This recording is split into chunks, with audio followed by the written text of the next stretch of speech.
It's another Salt City Hoops on a Thursday evening. My name is Mark Russell Pereira here once again to talk to you about the Utah Jazz and the NBA at large. We have a lot of NBA at large things to catch up on, but we have some great Utah Jazz things as well.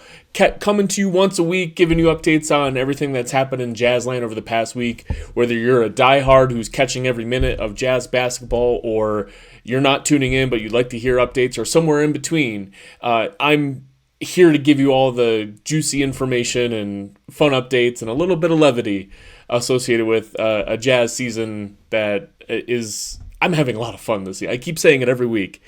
Unlike the past 2 years, I'm having fun. This is a fun Jazz season. We have some great updates that have happened this week with stories about Keontae and Lauri Markkanen and 4 very interesting games since the last time we spoke.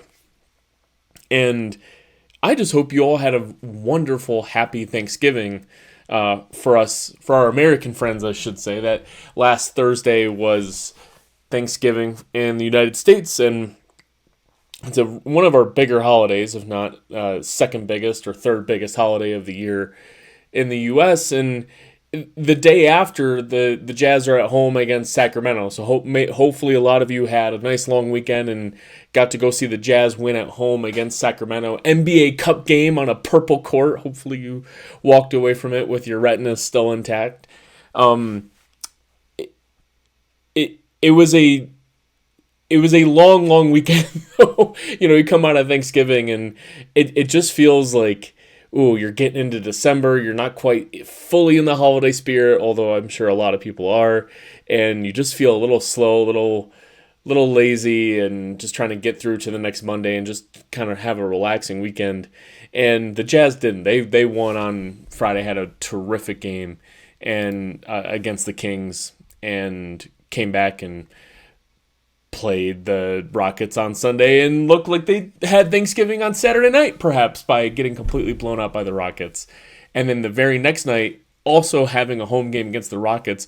Very rare that in the NBA will you have a home and home back-to-back where you're playing the same team on your own floor back-to-back. Or in the reverse, as an away team, playing the same team back-to-back. So that was a little unusual, but the Jazz get a bounce-back win against Houston. And finally tonight, a win at Brooklyn, preceding a game against the Knicks tomorrow night. So we'll get in a little bit more detail about each of those games, but it's just kind of giving a quick rundown over what's happened over the past week in case you're unfamiliar. And if you were kind of counting on your fingers, yeah, they're 3-1 over their past 4 games. Uh-oh. Is that too many wins? I don't know. I don't think so. We'll talk about that in a second as well, given our opponents. As always, at the outset, I wouldn't be a good Jazz podcaster, video person, whatever you want to call me, if I didn't say, hey, drop some comments. Like the show on whatever podcast platform or YouTube that you have. We're doing the videos now on Spotify. I've learned that people actually do watch the video versions of podcasts on Spotify. So I said, okay, I'll upload the videos there. It takes quite a while for the videos to upload to both YouTube and Spotify. And I'm like, all right, if people want to see my face, they can see my face. So just drop a like and comment wherever. Reviews are amazingly helpful if you actually like what we're doing. And the reason I say drop comments is because I like talking to you guys. I'll see the comments, I'll respond to them, and we're doing this to have a conversation about the Jazz. I will in no way ever profess myself as some sort of expert.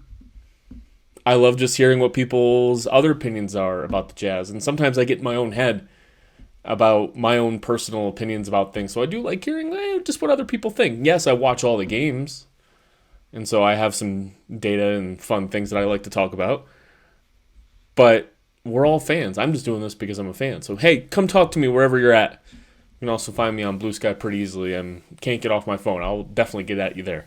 I'm easy to find there. And, of course, Dan Clayton, you'll find him on Blue Sky and Twitter. You'll find Salt City Hoops account on Twitter and Blue Sky. Wherever you want to hit us, we'll get after you. So these games have passed 4. That Sacramento Kings team, you're just watching it day in and day out, and Nothing makes sense with that team. We always knew that the roster didn't fit well together. Going into the season, that LaVine trade made no sense, especially with DeMar DeRozan still on the team.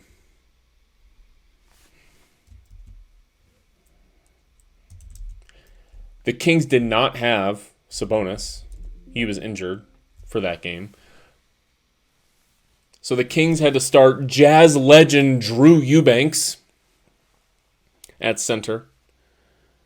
He's being backed up by recent free agent acquisition Precious Achiuwa and Maxime Renaud. I think it's Maxime. It's French, so I think it's Maxime, not Maxime or something. I've heard it pronounced many different ways on broadcast, but I think we're used to local broadcasters from other teams not saying team players' names correctly.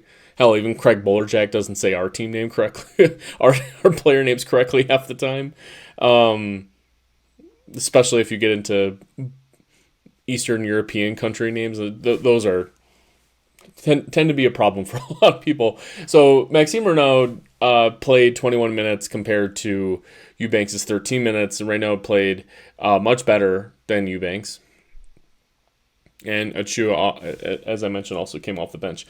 I don't know if the Kings watched any tape of Drew Eubanks last year. Because they went into the season with Sabonis as their starting center. And the only backup center that they signed was Drew Eubanks. They had G League development prospect Isaac Jones on the squad. And they cut him to sign Precious Achiuwa. Achiuwa was sitting on his couch in October. I think as late as October he was, if not later. It might have been a November signing. I forget when they signed Achiuwa very recently. And Renaud is a late round pick. And he wasn't. They drafted him, but they weren't expecting him to exactly have a significant contribution to the team this year. So they go in and say, like, all right, so if Isaac Jones and Maxime Renaud aren't ready, Drew Eubanks, you're going to be our backup center, and if Sabonis doesn't play, you're going to start. I'm sorry, we watched Eubanks last year. He was desolatory bad. But they're starting him. I haven't caught up on their last game to see if he's still starting. Renaud has actually looked pretty interesting out there. He had 19-4 against Utah. Achiuwa does his usual. He's a pretty active guy, so he's going to get lots of rebounds and he's going to block a few shots. But he's very offensively limited. He's not a dive man. He's not a good rim finisher. He's going to score with activity, and he'll defend okay, but he's still a little undersized. On the other side, the Utah train just keeps going as far as Keontae and Lowry. Keontae, another tidy, 31, 5, and 6. 53% from the field, 4 threes. Lowry Markkanen, 22, 7, and 2. Lowry Markkanen always with these 2 assist games. I'm telling you. His assist rate's going up. And Bryce Sensabaugh had a good game with 20.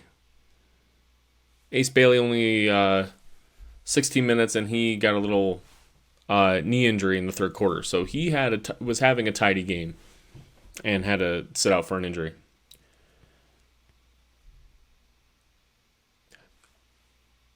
I watched this game with passing interest only because the Kings are such an awful watch.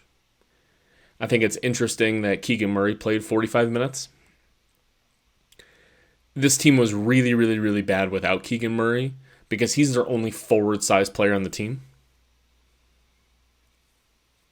And they had him doing the best as he could to guard Lowry Markkanen and others, and even he can't. He's still not a player that you want to rely on to guard Lowry.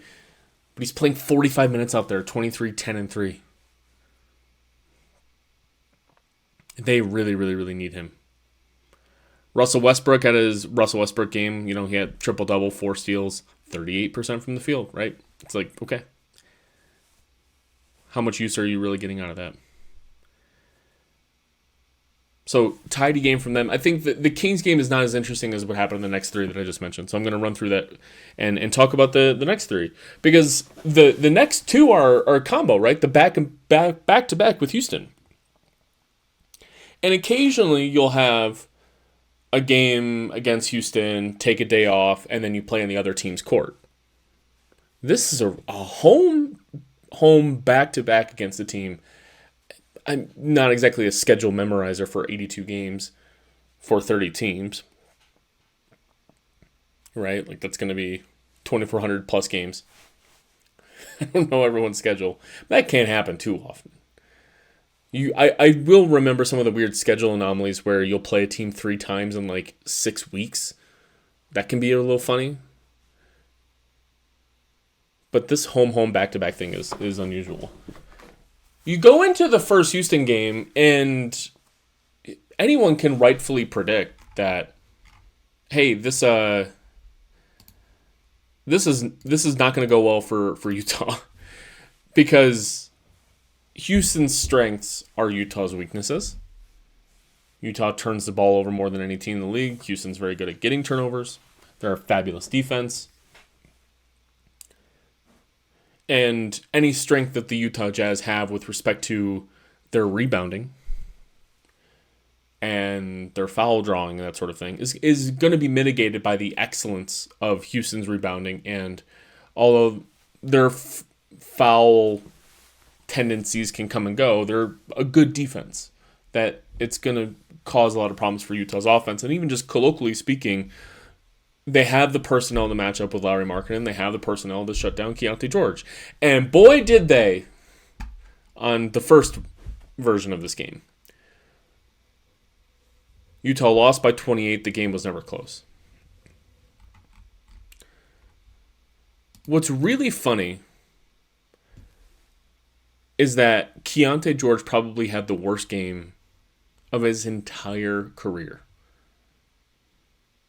So I'm going to go back a few weeks. I'm going to go back starting against Chicago on November 16th. I'm going to read you his point totals. 33 points, 34 points, 20 points against Oklahoma City, 27 points, 28 points, 31 points I just mentioned against Sacramento. High 20s. And he's been doing this all season. Beginning of the season, he was in the high teens, some low 20s. But those are all high 20s, low 30s scores. 0 points against Houston. He goes from high 20s in the 30s to 0 points. Whoops. There were comments that he was sick before the game. Oh, I should also mention, not only did he have 0 points, he had 8 turnovers. 8 turnovers. I think that's a career high in turnovers. Yeah, that is his career high in turnovers as well. That's pretty remarkable. That might be the worst fantasy basketball line of all time. He had 0 free throw attempts. He had a block. But that's not exactly what you're drafting Keyonte George to do in your fantasy leagues. That is one of the worst things I've ever seen. And Utah as a whole was just pretty miserable. Like, again, Keyonte throwing the ball around the gym 8 times is not... It's not the entire reason the Jazz lose, right?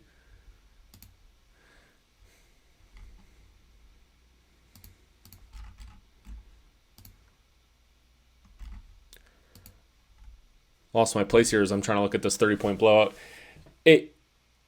You had Steven Adams getting 13 and 12 in 16 minutes. He was, and Alperen Şengün had 27 points. He had 27, 4, and 5. Their front court was just beating the hell up out of Jusuf Nurkic and the Jazz. Kevin Love didn't play in this game. Giving him rests on back-to-backs.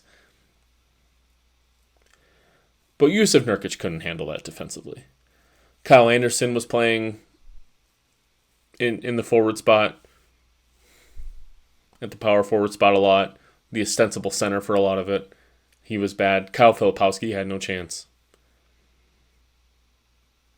So we leave that game thinking, oh yeah, Utah, they never had a chance in this game because of their offensive issues and what Houston can do defensively. And Utah just doesn't have the defense to really stop any sort of competent offense, which Houston, their offense can come and go, but they have Kevin Durant. That tends to help. And so the next night, they come right. It blew my mind. The next night, after only scoring 101 against Houston one night, the next night they score 133. They win 133 to 125. Another game that says, it says it's an 8-point margin.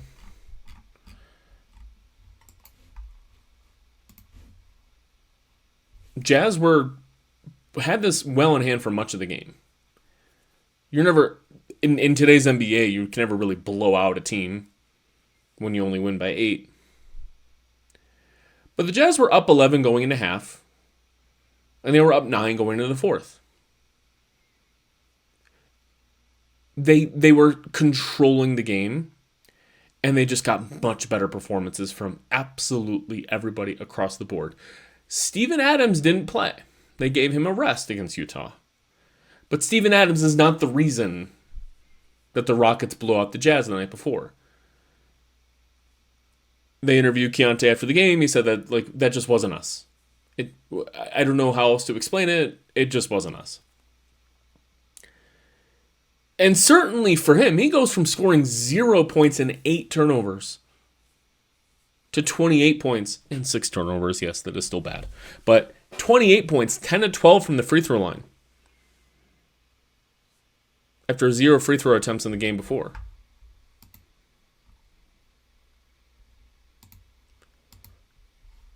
They said he was sick before the game, so I don't think 24 hours is really what completely got rid of Keontae's illness. And you get a tidier game from Jusuf Nurkic, who fouls out in 24 minutes, but still is able to get you real rebounding. 9 rebounds for him.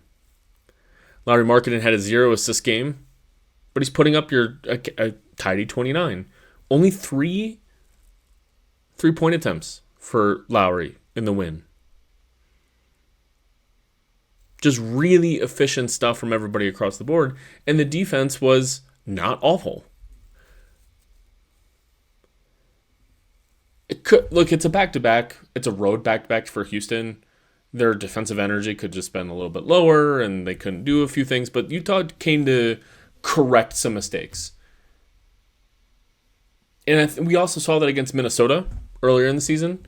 That was what, as I mentioned earlier, like a true city to city. So they played in Minnesota, then they come back and play in Utah. Always like to look that up and make sure I'm not lying to you. Yes, so they get blown up by 40 in Minnesota. They come back 3 nights later in Utah, and they lose by 7, but have they had a much better performance? And I think Utah is showing they're a good quick learning team. And I'm starting to really trust Will Hardy if he ever gets there in a playoff series, that he can adapt in the moment, game to game, and get his players to adapt to specific things that Houston is doing on a night-to-night basis. That's really important for a coach, and it's really important that the players are malleable in that way. Great performance. And then tonight, we just watched Utah beat Brooklyn on the road. Brooklyn had won 2 in a row for the first time this season. They were going for their first 3 in a row. If they could have beaten Utah, they would have won 3 in a row. And then they have the Pelicans up next. The Brooklyn Nets were threatening to win 4 games in a row. Today was home for Brooklyn. They're going to be home against the Pelicans. And then they decided to rest Michael Porter Jr., who, look, everyone is immediately writing off Brooklyn as a team that's not worth watching. They do everything possible to make you actually enjoy watching them for a minute. They have amazing broadcast crew. The floor is very pretty. The uniforms are usually great. And Players like Nick Claxton and Noah Clowney are really playing amazingly this year, but I want to highlight that Michael Porter Jr. is having a tremendous season. Something like 27 points per game on very efficient shooting. He's not defending, but no one is. He is an offensive engine for them. Passing a little bit. I thought he might really struggle outside of an offensive environment. And in fact, it's kind of the opposite. He's having a wonderful, efficient season. They rested him against Utah today. Yusuf Nurkic is part of, I want to highlight one thing from him against the Houston game. He fouled out in the win, but he got beat real badly in the ribs towards the end of that game and finished out the game. He's a tough guy. Big, tough guy. And they rested him today because of a rib injury. I bet you his rib cage is all bruised up from whatever he was fighting through on Monday's game against Houston.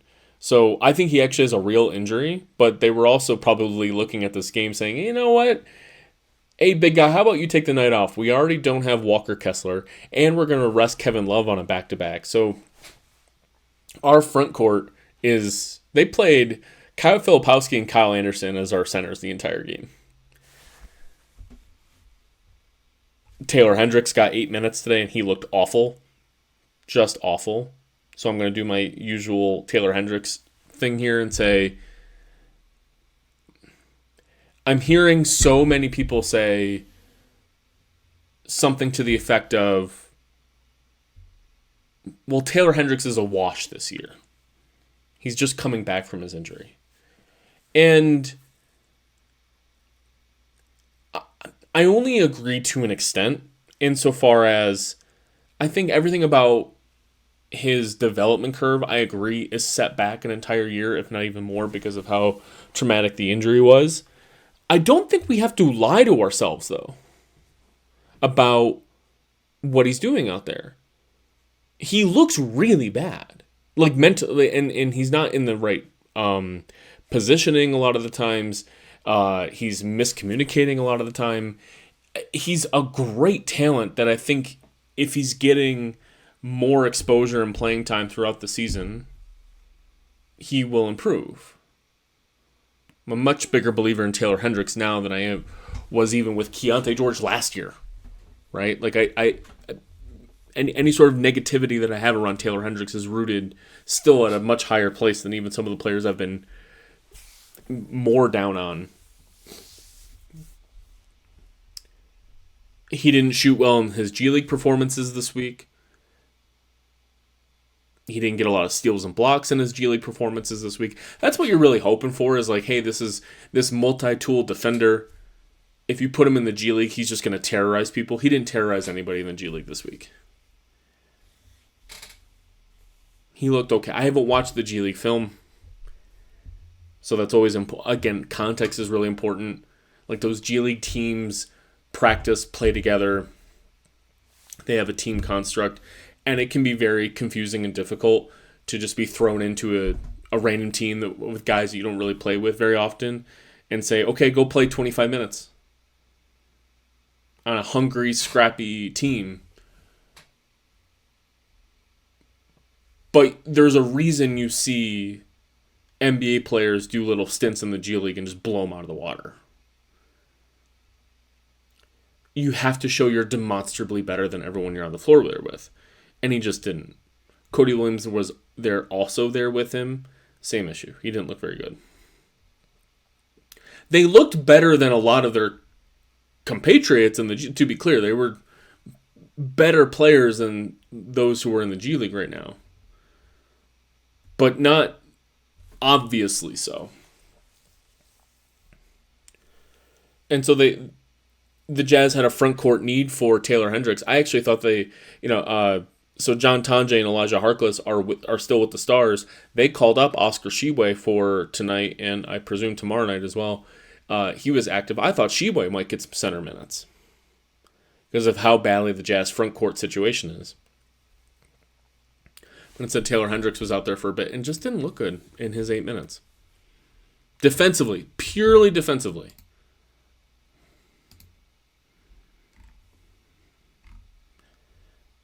To say nothing of his offense, which is just not there either. Cody Williams almost had an 8 trillion, by the way. He also played 8 minutes. He recorded 2 fouls and a turnover. No shot attempts, no rebounds, no assists, no anything. So he's not quite an 8 trillion. I really don't like it when people pull up the Tony Snell, where he played like 26 minutes and because they call it a Tony Snell because it was like 0 rebounds, 0 assists, 0 threes or whatever. But they mistakenly call it a 26 trillion or a 22 trillion or whatever it was. That's not how it works. A trillion is minutes without scoring or recording any statistic. The term of art made famous by Mark Titus. So the statistics include things like turnovers and fouls. You can't do any stat. It has to be minutes followed by zeros. So the Tony Snell, he had like a turnover or something, or a foul. And so like, that's not a trillion, that's a Tony Snell. So Cody Williams did have a Tony Snell because he had no shot attempts, no rebounds, no assists, no steals, no blocks. But he did have 2 fouls and he did have a turnover. It's too much about Taylor Hendricks and Cody Williams. And I just thought that the front court would get absolutely feasted on by the 2 best players on the Nets right now are Noah Clowney and Nick Claxton. And to be sure, both of those players I thought were very good today. Clowney was astounding. He's been really, really good. He's been scoring like over 25 a game for the past couple weeks now. And Danny Wolf has been really good coming off the bench. He's the 7-footer. 6'10", 6'11", 7 foot, whatever. They're one of their 5 rookie first-round picks that they drafted. He's been really good at the forward center spot. They were guarding Danny Wolf often with a point guard or a shooting guard, Utah was. Keontae George was guarding Danny Wolf much of the game. Danny Wolf has 3-point range. He was 5 of 12 from the field, 3 of 8 from 3 today. I wonder if a lot of that was just looking at the scouting report saying like he is never screening and diving. And if he's never, ever, ever screening and diving, or even just doing front court things in the paint, just stick anyone on him. Keontae George can guard Danny Wolf's off the dribble game. Danny Wolf still had a pretty good game, I thought. I liked watching him out there. He's an interesting, kind of funky player in the Kelly Olynyk vibe. He's more like Kelly Olynyk than Kyle Filipowski is, I think.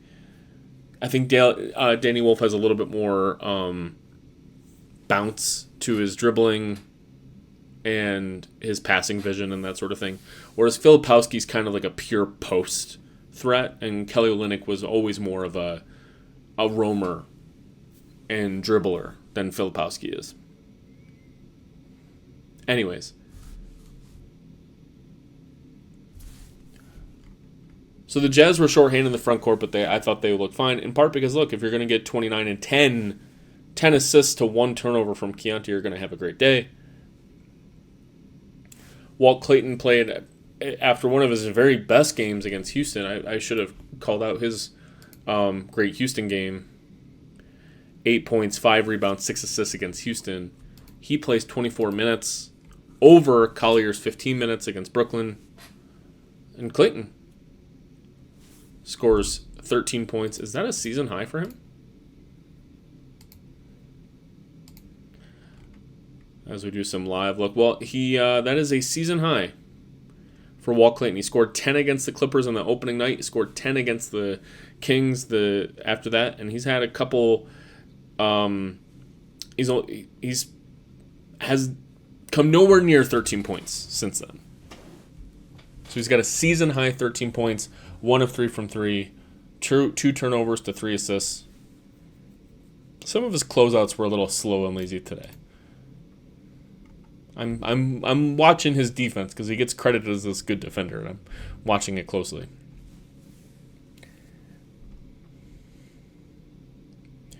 And Bryce Sensabaugh still can't find a shot. He was 2 of 5 from 3 today, which is good. Look, that's objectively 40%. But he misses some open ones, and some of his misses, this is what's concerning to me about Sensabaugh. Some of Sensabaugh's misses are way off.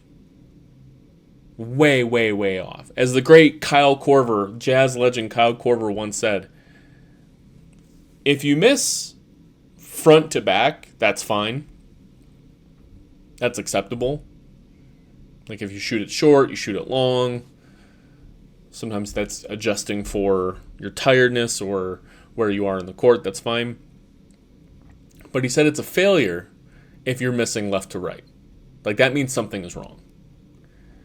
And Sensabaugh's missing all sorts of different ways this year.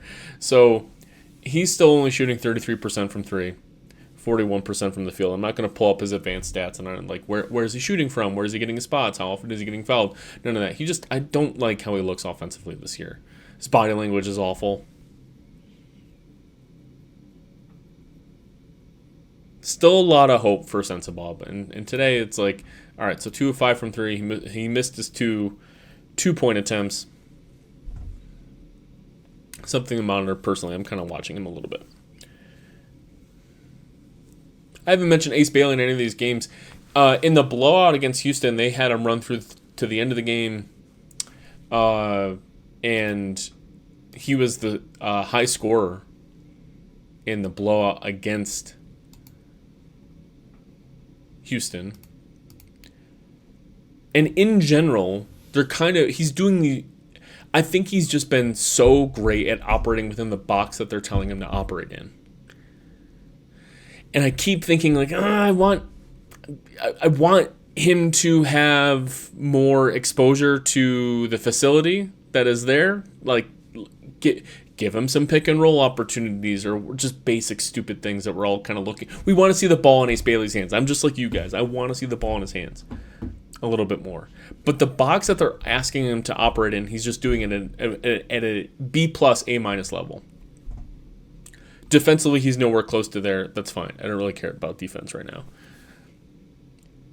His passing decision-making is very quick. It's great. He's nowhere... Like, these... I was with everybody else. I was nervous that he wasn't going to understand how to be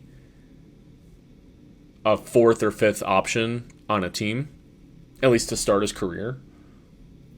Is he just going to not be good enough at team basketball to be out there? And absolutely wrong.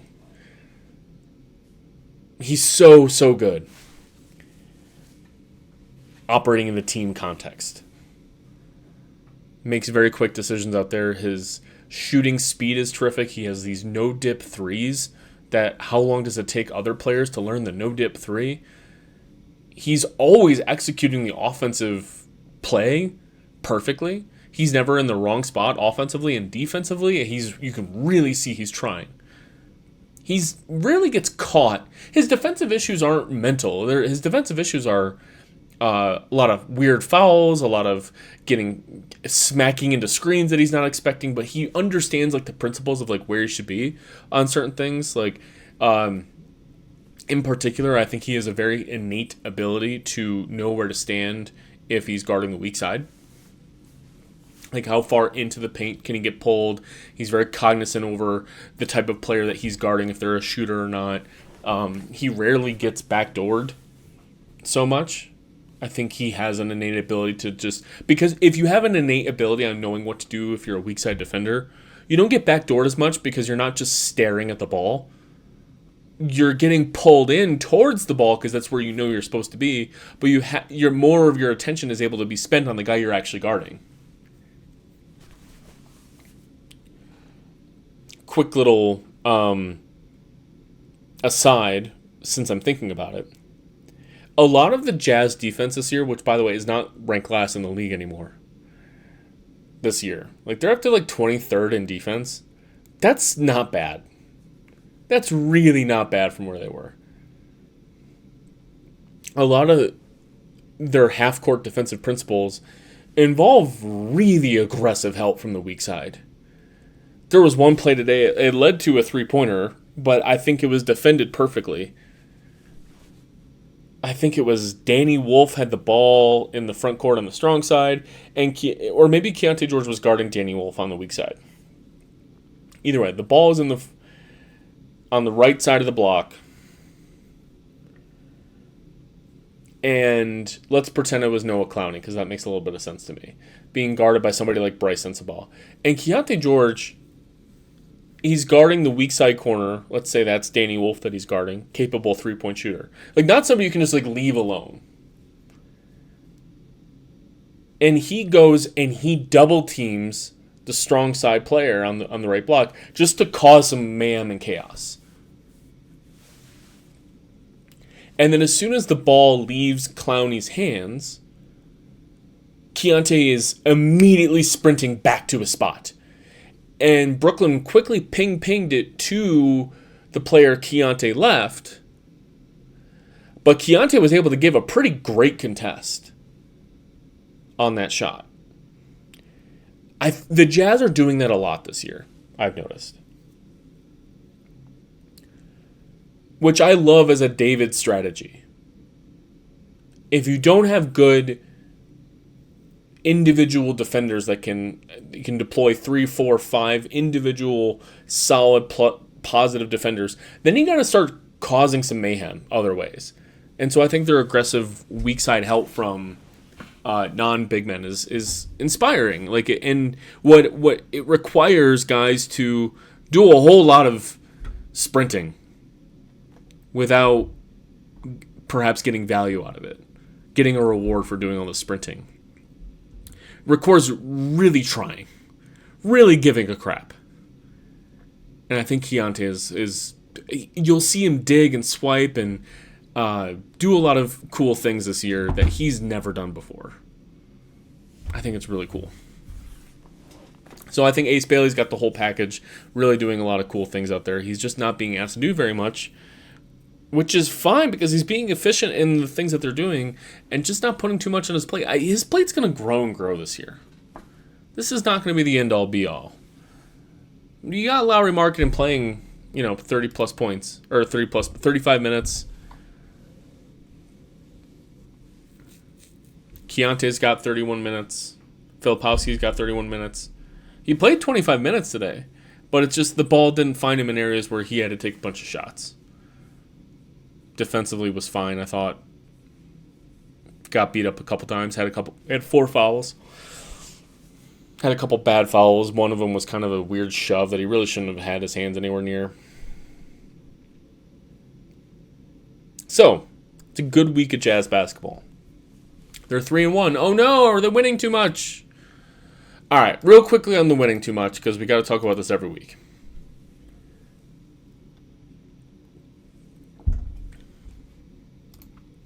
Jazz currently sit 9th. We all know they have a top 8 protected pick owed to Oklahoma City. I will remind people once again that is the virtue of a Derek's Favors salary dump way back in the day. And I want to clarify something that I think people have heard maybe elsewhere. Everyone knows that this is the last year that the Jazz owe a first-round pick to Oklahoma City in some sort of protections. If Utah doesn't convey that pick to Oklahoma City this year, it does not become a second-round draft pick or multiple second-round draft picks.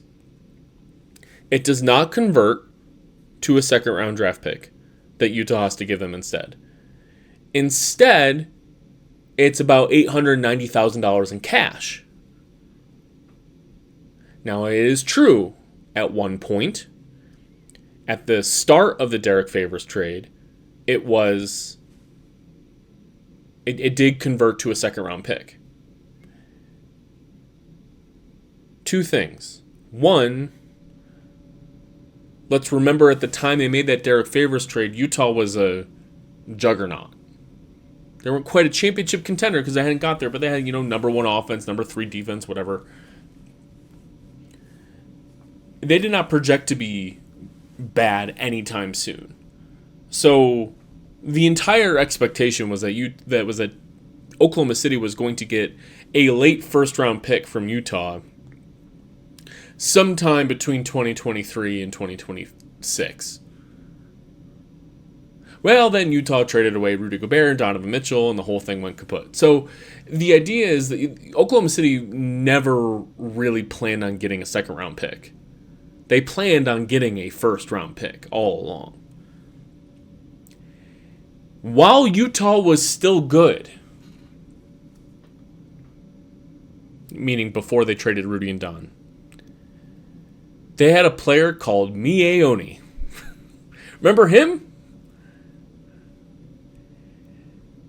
Danny Wolf also went to Yale. He finished his college career at Michigan, but he started at Yale. So did Mie Oni. Second-round pick by Utah. He's now playing for Puerto Rican League, I think it is, or a Mexican League.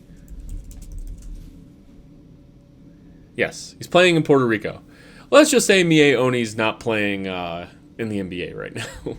Well, the Jazz had him, and I forget exactly why they needed to salary dump him.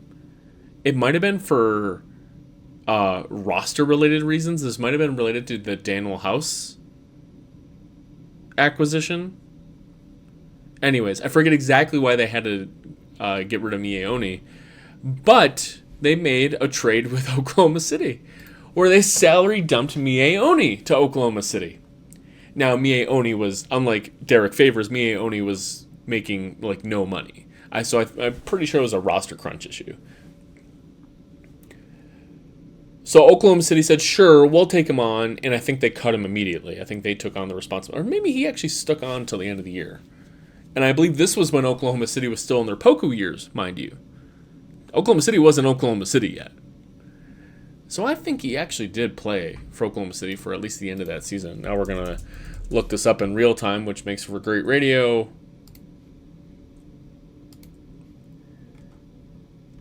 Maybe not. Doesn't say so.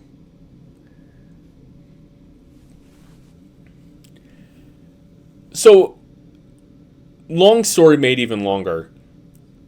The Mie Oni salary dump to Oklahoma City told Utah, look, yeah, Oni doesn't make a whole lot of money, but we got to make this transaction happen. Somehow, what we want is a second-round pick from you, but it's really going to be more of like a half second-round pick.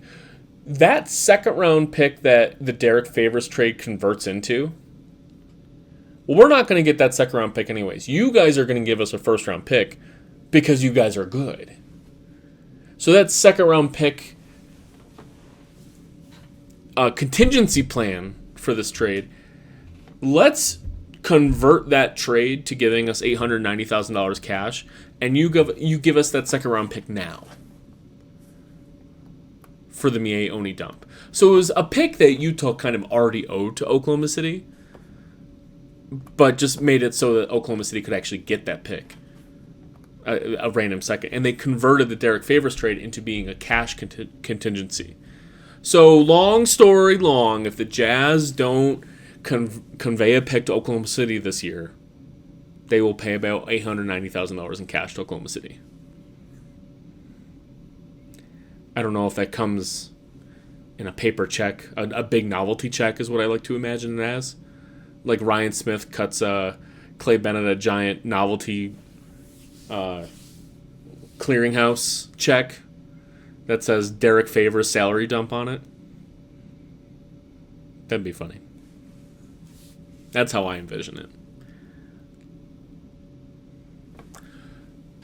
So going in with Brooklyn winning 2 in a row and Utah being on the road without Yusuf Nurkic, even without Michael Porter Jr., Brooklyn actually had a good chance of winning this game. Alas, Brooklyn loses this game, and so Utah sits 9th. The teams immediately under them in the standings: the Dallas Mavericks, who have won 3 in a row; the LA Clippers, who just got a 20-point win at the Hawks. They just cut Chris Paul. We're going to talk about Chris Paul in a second. Actually, they didn't cut Chris Paul. That's what we'll talk about in a second. Some more details around that. And immediately below Dallas and the Clippers is Charlotte. So Dallas is 1 game under Utah. The Clippers are 2.5 games under Utah. Charlotte is 2.5 games under Utah. And then it goes Brooklyn, Sacramento, who should tank, Indiana, Washington, and New Orleans. New Orleans is 6 games worse than Utah. So that's a pretty big gap right now. I want to point out something, though. Yes, Utah won. Okay. So if we look at point differential, though, over the course of the season, and this is a per 100 possession statistic, so it's adjusted for pace, all that good stuff. So per 100 possessions, how much does a team score versus how much does a team allow? And right now, Utah is sitting at, per 100 possessions, they allow 5.9 points worse than they score per 100 possessions over the course of a year. That's 24th in the NBA. That's pretty bad. That's 7th worst. And they have 8 wins. So typically, and this is analyzed over many seasons of data. Typically, a team with a point differential of minus 5.9 wins, at this point in the season, wins something around 7 or 6.9 games, right? Like around that number. And the Jazz are right now sitting at 8 wins. So per cleaning the glass, they have won 1.1 more games than expected for their point differential. Okay, Mark, that was a bunch of stupid numbers. That doesn't tell me anything. That positive win differential of being 1.1 points or 1.1 wins better, that's 6th in the NBA. They are outperforming their point differential by a full win right now. And if that continues, that'll turn into 2 wins, 3 wins, 4 wins, or it can normalize. It more often normalizes than not. And if you look at the teams below them in the standings that I just mentioned, there's a lot of hope here for these teams to get better than Utah. So I think New Orleans being 6 games back, they might already be kind of dead in the water, but they are the opposite end. They are 30th in the NBA in point differential and win expectancy. They're 3-20, and if you watch New Orleans, especially in some of these games that Zion Williamson hasn't played recently, New Orleans doesn't look all that bad. They got some real players in Trey Murphy and Herb Jones, and Jeremiah Fears is giving them real stuff. Derek Queen is giving them real stuff. They've got some bench players who don't, like Sadiq Bey's been okay. Jose Alvarado's been out there. But they're 2.3 wins worse than expected. They would typically be a 5.5 win team, I understand there's no decimals in wins, but you see what I'm getting at. At this point in the season, they should have 5 or 6 wins. And they have 3. So that too can normalize over the course of a season. There's always going to be a team that finishes first and a team that finishes 30th when it comes to expected wins versus what you actually have. There's no way for every team to finish 15th. I get that. But for Utah to be outperforming to a point of being a top 6 team based on a top 6 differential kind of team, I'm not explaining that way. You know what I mean. That should normalize way down. The Jazz are not going to finish 6th in expected wins over what they should have. Nor do I think New Orleans will be that bad. 2.3 is atrocious. Sometimes you'll see a team finish the end of the year, and they'll finish, if you finish 30th, you'll have like 4 or 5 wins. Less, but that's over the course of an entire season. Already a quarter of the way through the season, New Orleans is minus 2.3. That's on pace to be 10 wins worse than expected.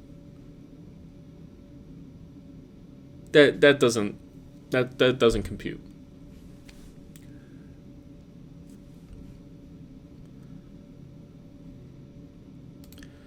Similarly, talking about some of these other teams, the Clippers are 25th in that statistic, and the Charlotte Hornets are 28th,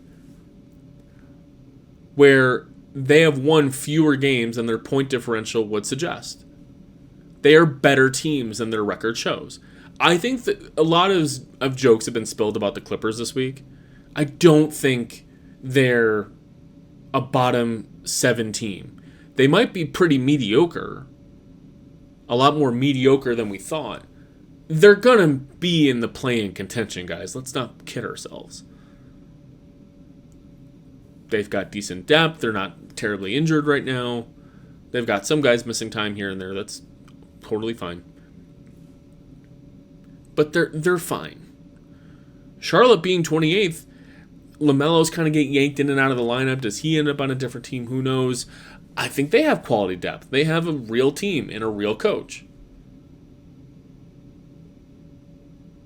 It's these other teams, like I don't think Utah really has a chance of catching Washington, Sacramento, Brooklyn, or Indiana. Sacramento's my only eyebrow raise because they still have this organizational hell-bent on winning games. Will they find Jesus and tank? I don't know. They're only how many games back at Utah? They're 3.5 games worse than Utah right now. They've lost 4 in a row. Utah just beat them. Utah lost at Sacramento earlier in the season. I'm not sure what happens with Sacramento, but the rest of these teams, like the win differential or the win expectancy for point differential is on par from what you'd expect. It's just with the Clippers and New Orleans, you'd think it would be better. And then the team I hadn't mentioned who's right under Utah is Dallas. And again, a lot of jokes have been spilled about Dallas this year actually being a surprisingly bad team. There are lots of good things surrounding the Dallas Mavericks than people are willing to admit. The Dallas Mavericks are 6th in the league in defense. Not 6th in the league in defense, 23 games into the season. That is statistically significant. That if you're 6th in defense at this point in the season, you are telling the league we are actually very good at defense. And they're doing it all without Anthony Davis. And without Derek Lively for a lot of it. They're just cobbling together a really, really, really good defense. They are 30th in offense, which is... I laugh because it's just funny to have like a team that's like good in one area and like last in the league in another. It's very funny to me.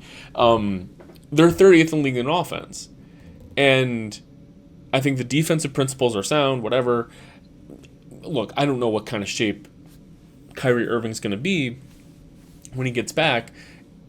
And I don't think that he's going to hurt that defense a whole lot. Because it's not like the Mavericks are consistently putting out 5 stalwart defenders. It's a good, sound defensive structure.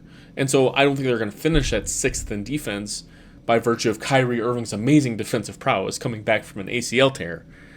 But I don't think he's going to totally tank that defense. But he will boost that 30th ranked offense, and Anthony Davis will do the same.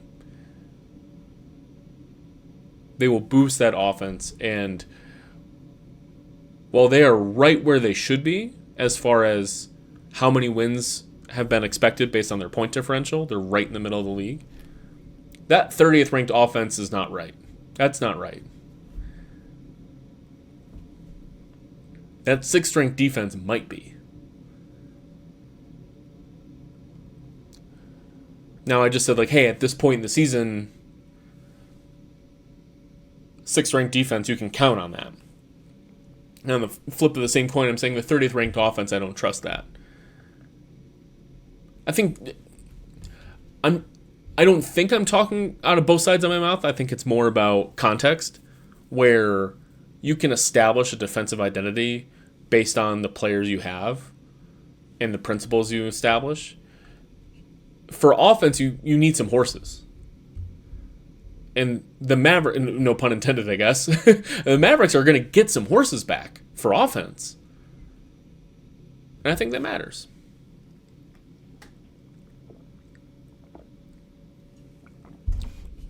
Next week, we're going to go over all of Utah's kind of quarter season statistics. What are they doing? What are the trends? What sticks? What can we expect from the players going forward? We'll do kind of like a quarter season grades and review. So I won't get into everything, but I think for teams like Charlotte, the Clippers, and New Orleans, and Dallas, there's going to be a lot of improvement there. And New Orleans might be too far back for it to matter at this point, but it's not crazy. It's 6 games. It's not 16. So we'll see. Whereas Utah is kind of outperforming a little bit. And they have the hardest schedule, or like the top 3 hardest schedule in the league for the rest of the season. We will see. Want to quickly touch upon some other news in the NBA, because hey, let's do that. I mentioned the Clippers cutting Chris Paul, and the reason I corrected myself is because they actually didn't cut him. They just said don't report to the facility. They said, look, man, it's not working out. We don't want you around the locker room. And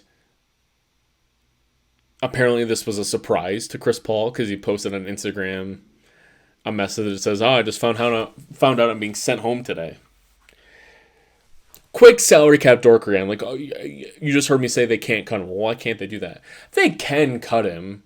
It's just without finding a trade partner for his salary, they are too close to the first apron that they are hard capped at. And by hard cap, they are hard capped at the first apron salary amount that they cannot afford signing a free agent.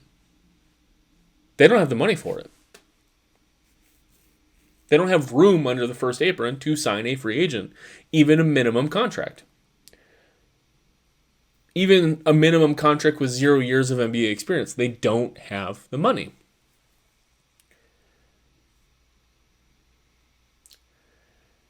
So if they were to cut Chris Paul, they can't just replace him with another player. They have to find a trade partner for him.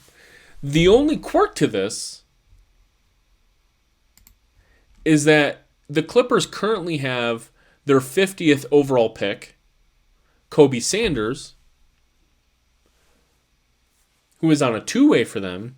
They could convert his two-way to a full-time contract and be okay.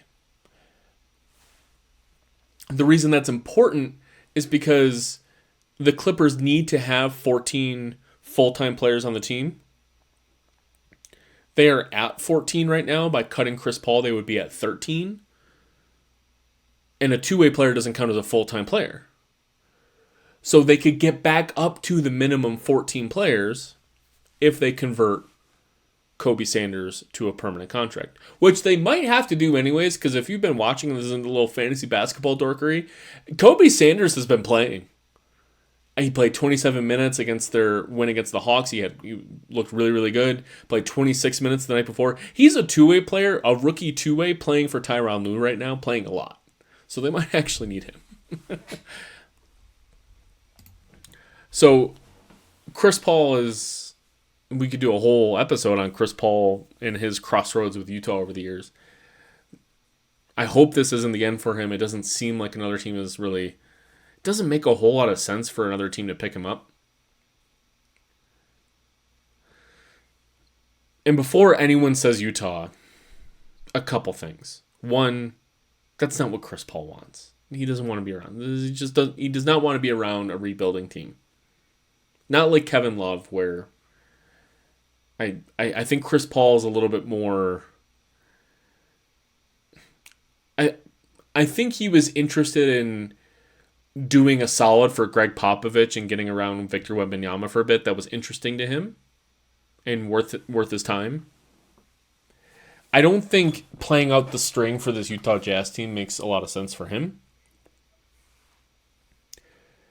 Also, the Jazz have their point guard rotation right now. Keontae, Isaiah Collier, and Walt Clayton. Chris Paul is not going to want to sign here to just not play any minutes. But I don't think you could credibly say, hey, you guys are demonstrably better than Chris Paul, even at his diminished stage of his career. The second thing is, Chris Paul is not a nice person. The reports coming out of LA says he really wore that locker room thin with his constant nitpicking and being annoying, and they called it lawyering in the locker room, which I take as a very positive derogatory term. As an attorney myself, if you tell me that I'm being too lawyerly, that means I'm not doing my job right. It's... If you're being lawyerly, that's not good, man. You're 40 years old. And maybe you can get away with that on a San Antonio team that needs another kind of coach-player voice. Kawhi Leonard and Brook Lopez and James Harden, who also did not get along well with Chris Paul in Houston. Who would have thought those two guys wouldn't get along again?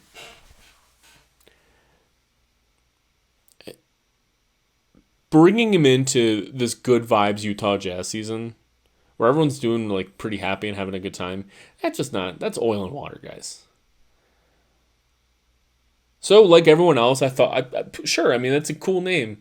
What would that mean to bring him in? And it would be easy to trade for him. Not helpful. Not helpful to Utah right now.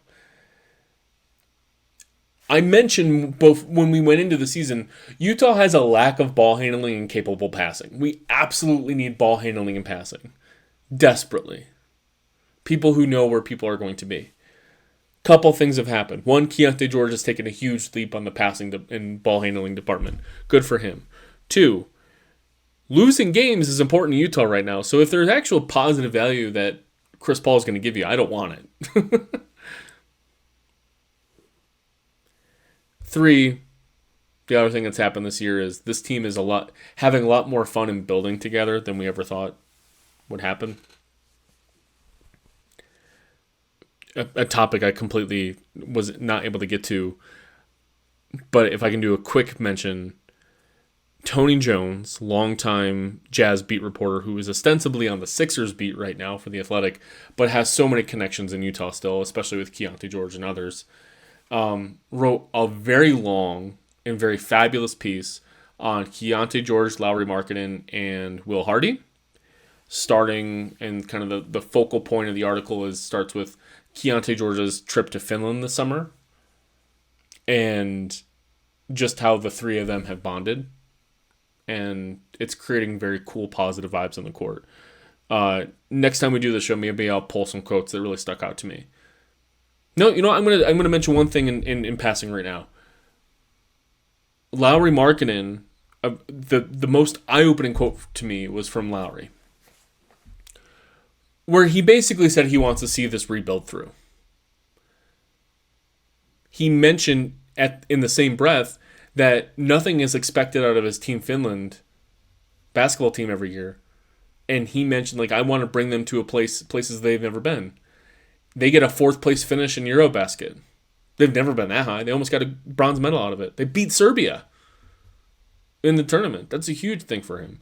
So he mentioned in the same breath, like, he wants to see this Utah thing out through. I think that very eye-opening thing. Read the article. Tony did a great job.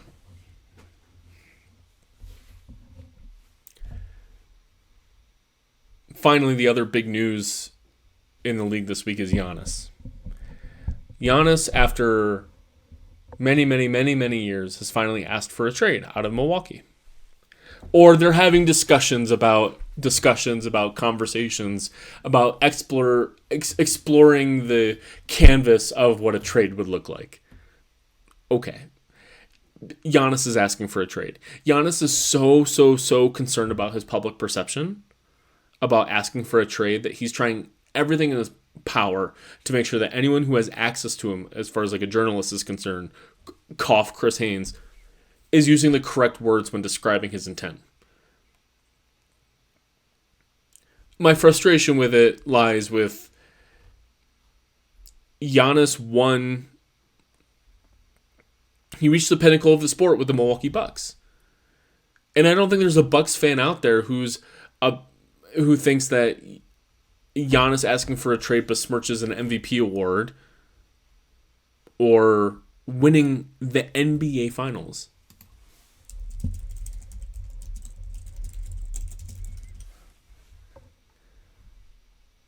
Giannis won 2 consecutive MVPs and won a title with Milwaukee.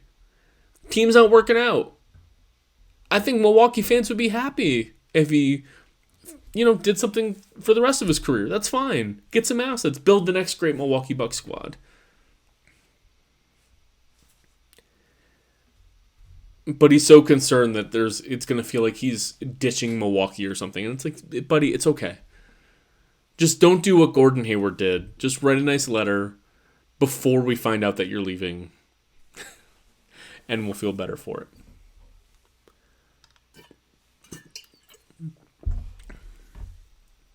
Only reason I'm really mentioning Giannis on this is because I see a lot of people banning about is whenever a big name like that gets brought up, you want to say, well, I want him on my team. How is that going to work? And like everyone else, I like exploring what a Giannis in Utah trade looks like. And I hate to be the bearer of bad news. It's not going to work for a couple reasons. For Utah and for Giannis. For one, this is the first thing I look at. Giannis has 1 year left on his contract after this. So he's got this year, and then he's got all of next year, and then he's a free agent. He's technically got a player option. Players like him don't pick up player options.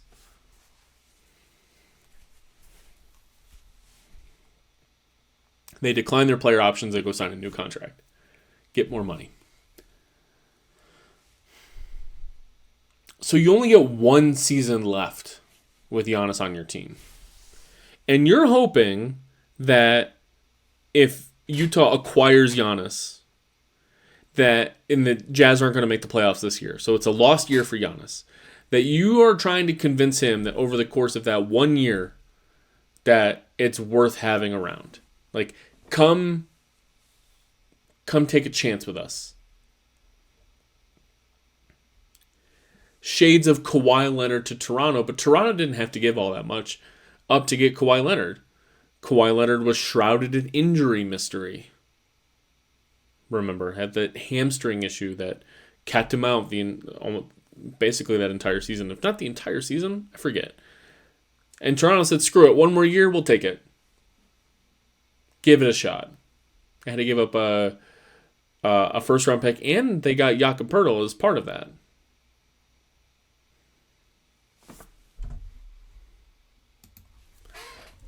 They had to give up DeMar DeRozan. I don't think it was too much lost from them. They just gave up 1 first-round pick. I'm sorry. I forget that Poeltl returned to Toronto. Poeltl was traded with DeMar to the Spurs, and they got Danny Green. I was like, there's another Spur that went over to Toronto, and it was Danny Green. Poeltl then plays in San Antonio, and then he comes back to Toronto as part of a trade for Khem Birch. Remember him? You probably do not remember Khem Birch, Canadian center. I remember Khem Birch. He was on my Dynasty fantasy basketball team when he was a backup center for Orlando. I thought he was going to be a thing. He was not a thing. Khem Birch was not a thing.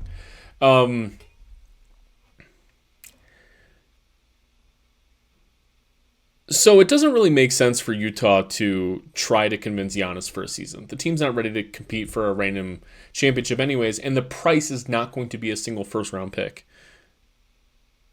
as it was for Toronto.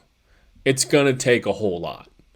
Like, the best offer Milwaukee's going to get is going to involve Utah. If Utah was to meet whatever best offer Milwaukee's going to get, it's going to involve giving up Keontae and Ace Bailey.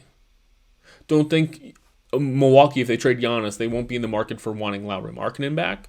They might want Ace Bailey and Walker Kessler, something like that, right? And multiple picks. It doesn't make sense for Utah to do that for 1 year of Giannis.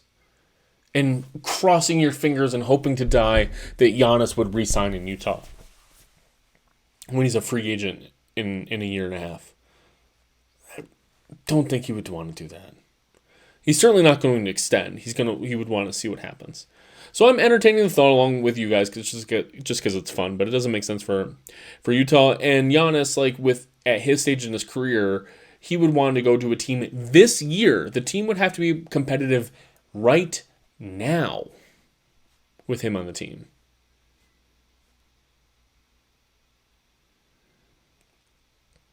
It doesn't have to be a team immediately in the contenders' inner circle.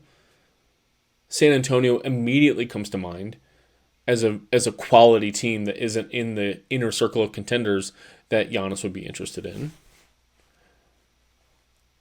And they have the horses to get, the assets to get him. those sorts of teams I think are in play. Utah's not there. They're just not there. Plus, Utah wants to keep that top 8 protected pick. That's not worth losing to get Giannis. Like the not in and of itself, right? So it's not like if all Utah had to trade was one first to get Giannis, yes, but you'd have to give up multiple things. Then you'd win too many games, and then that's another. You're basically trading a first round pick to Oklahoma City to get Giannis. And like, it's just, what are we doing? So I think it's fun. I like everyone's photoshops. Doesn't make a whole lot of sense at this point. Although, the only reason I kind of tilt my head a little bit is he fits well with like a Giannis, Lowry, Kessler front court. Works really well. You can complain about spacing, whatever. I think Giannis, at this stage of his career, has really enjoyed having the ball in his hands a lot more. And if Giannis has the ball, that puts a lot of pressure off of the spacing because he already has the ball. Also, Walker Kessler apparently shoots threes now. Who knows? And you can stagger around a lot of that. The defenses would be stifling, and you can allow a lot of different backcourt options if Giannis is handling the ball. It's fun. He needs big guys who can shoot, and Lowry definitely can do that. And I think Walker provides enough other things that I'm not worried about an offense with Giannis and Walker. But a mere fantasy for all of us. So I don't think Giannis Antetokounmpo is coming to Utah. Maybe we'll get one of his brothers as some sort of 3-team deal. In any event, that's been Salt City Hoops for this week. I'm going to sign off, talk to you about a wonderful 3-1 Jazz week, and I'm not worried about the wins. The losses are coming. The Jazz have a very, very, very tough schedule coming ahead of time. Just circle the dates against the teams like the Mavericks and the Clippers and such going forward to make sure that, like, yeah, if we're losing games, let's lose the right ones. And those will be important losses going forward. In general, though, like, the wins should be enjoyed. I'm not worried about losing the pick. I don't think we have any hope of being a top 3 lottery odds team. We just want to finish somewhere between 5th and 4th, 5th, 6th, 7th. 7th even is a little sketchy, but I'd be okay with 7th. In the meantime, enjoy what Keontae's given us, guys. Enjoy Lowry. It's fun. It's fun being a Jazz fan right now. I'm having fun. Okay, I'll sign off for now. We'll see you guys next week for Salt City Hoops. We'll do some quarter season grades. Catch you against the Knicks tomorrow, Friday night. Good night.